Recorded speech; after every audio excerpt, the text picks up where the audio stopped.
में दिखने अच्छा कितना दिन से ट्रीटमेंट किया आप लोग, कितना साल से?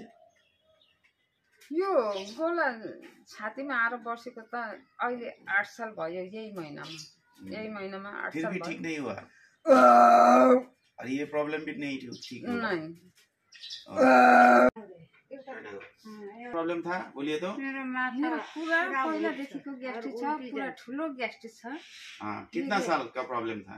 यो ग्यास्ट्रिक त मैले जान्दैदेखि ग्यास्ट्रिक त हो।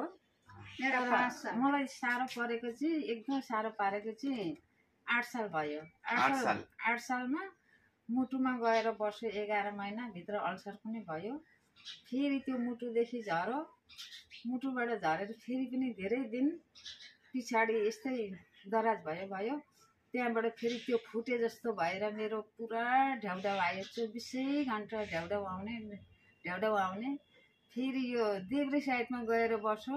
देब्रे साइडमा बसेपछि पुरा पोल्ने, जल्ने, भोत्ने, पुरा निन्द्रामा पनि आत्तालिएर उठ्नु पर्ने, सुत्नु पनि नहुने, बस्नु पनि नहुने, हिँड्नु पनि नहुने।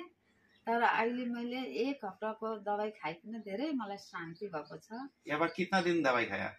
1 हप्ता भयो दबाई खाएको। 1 हप्ता में कम थुप्रो कम भयो। तर अझै पनि मलाई यो दबाईले सबै जरै निकाल्छ भन्ने पुरा आशामा छु। 1 हप्तामा मलाई धेरै शान्ति भयो, आराम हो गया। आराम भयो। अच्छा ठीक है। आपको तो 1 मिनट में 8-10 बार ढेउ आवाज साउंड था, अभी तो नहीं हो रहा है। 24 घण्टा रातमा पनि 24 घण्टा हुने, पुरा जिउै जल्ने, घोत्ने, पोल्ने, के हुने म पनि त के हुन्छ म सहन नसक्ने, त्यसको निर्णय नै सक्दिनँ। सब ऊपर वाला का चमत्कार। तर आज मलाई धेरै शान्ति पनि भएको छ। अझै रहेको चाहिँ मलाई शान्ति हुन्छ भन्ने ठुलो आशामा छु। दबाई अहिले पनि खाँदैछु। बाजी नाम क्या है आपका? मेरो देवी छेत्री हो। देवी छेत्री, घर कहाँ है? बड़ा फाप्री। ठीक है,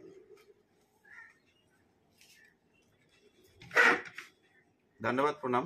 মায়ের নাম দেবী ছেত্রী। গত আপনারা নিজে শুনলেন, আমি সঠিক নেপালে জানি না মায়েরা কি বললো, আপনারা সঠিক হয়তো জানবেন। তো আমি যেটা বুঝতে পারলাম, নর্মাল জেনারেল আলসার প্রবলেম ছিল এবং গ্যাস্ট্রোলজি প্রবলেম যেটা বললো 8 সাল থেকে ছিল। তো 8 সালের প্রবলেম, 1 মিনিটে মা প্রায় 8 থেকে 10 বার গ্যাসের প্রবলেমটাকে আওয়াজ সাউন্ড করতো। তো এখন সাউন্ডটা চমৎকার, মহাদেব চমৎকার, ভগবান কৃপায়, মহাদেবের কৃপায় চমৎকার হয়ে গেছে। 8 দিনের মধ্যে মা এখন আরাম পেয়ে গেছে। আমি প্রায় এখানে আধা ঘন্টার উপরে মা বসেছিল, পেশেন্টের ভিড় ছিল, বসেছিল। আধা ঘন্টার মধ্যে একবারও হয়নি, আগে যেরকম হয়েছিল এখন একবারও হয়নি।